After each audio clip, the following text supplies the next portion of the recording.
Be ready. 5 seconds.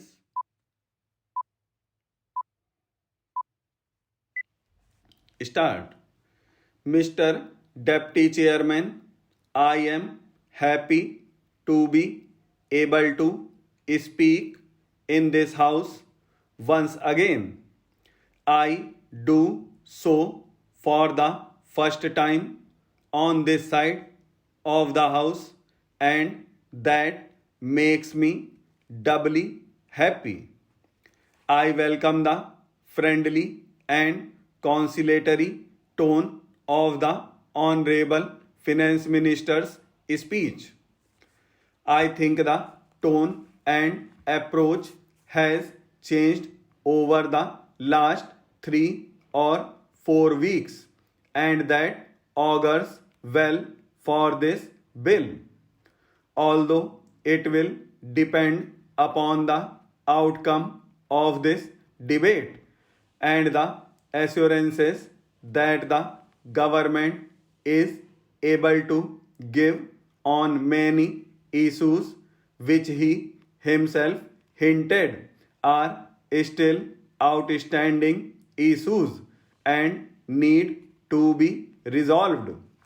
If I may say in the lighter vein, between 2011-14, I did virtually what was called traveling between my Prime Minister, the leader of the opposition in the Lok Sabha, the leader of the opposition in Rajya Sabha, and the empowered Council of State Finance Ministers. We tried to pass the GST bill with the support of the principal opposition party, and we failed. In the last 18 months, the government tried to pass it without the support of the principal opposition party, and I am glad that you have also failed. Today, if we pass the bill, which I hope you will after we listen to your speech, it will be on the basis of serious discussions, serious negotiations, and serious debate. It is far too important legislation to be passed on a partisan basis. In fact, I commented once, I hope the finance minister will pass the bill not on the strength of numbers but on the strength of his arguments. Sir, I am glad that the finance minister has acknowledged that it was the UPA government which first officially announced the government's intention to bring about the GST. On the 28th February 2005, it was announced in the Lok Sabha in the course of the budget speech. I quote, in the medium to long term, it is my goal that the entire production and distribution chain should be covered by a national VAT, or even better, a good and services tax encompassing both the center and the states. It has, of course, taken us 11 years to arrive at this point, but I think the journey has been a learning experience for everyone in the house and outside. Sir, let me make it very clear that the Congress party was never opposed to the idea of a GST. In fact, I believe about an hour ago.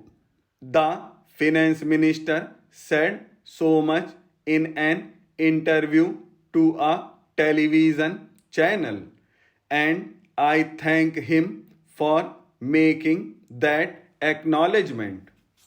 We were never opposed to the idea of a GST. We are not discussing or debating the idea of a GST. That debate has gone on in this country for several years, and I think the country is now ready to embrace the idea of a GST.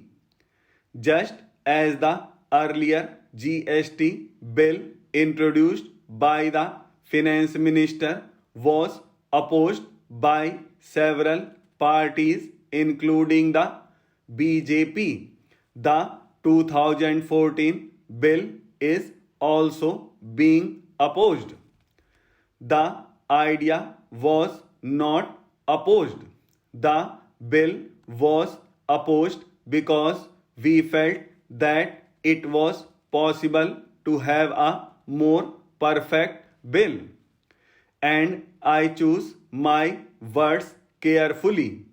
There can be no such thing as a perfect bill.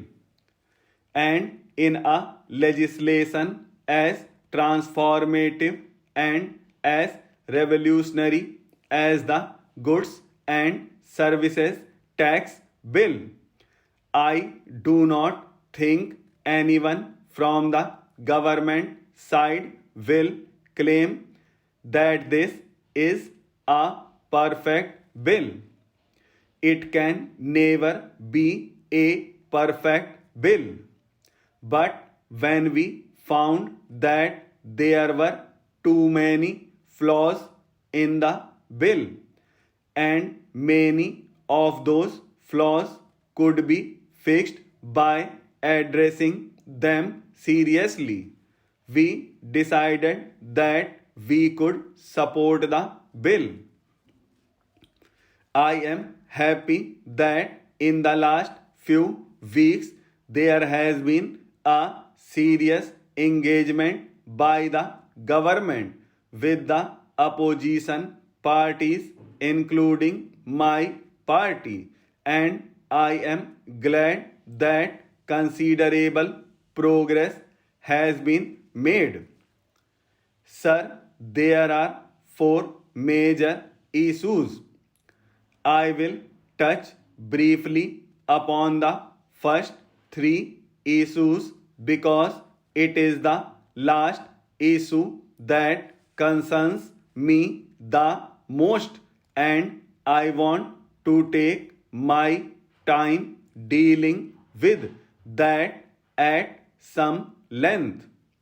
The first one is this.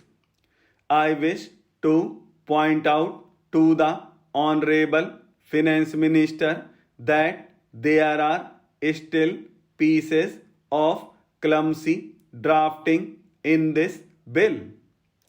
For example, in the present list of amendments circulated, you have made some provisions for what will go into the Consolidated Fund of India and what will not go into the Consolidated Fund of India.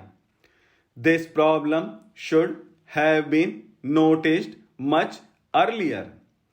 It should have come in the draft bill, but it has come today in the form of an amendment, and while I will not take too much time explaining what I have in mind, if the Honorable Finance Minister reads it more carefully, he will find pieces of clumsy drafting.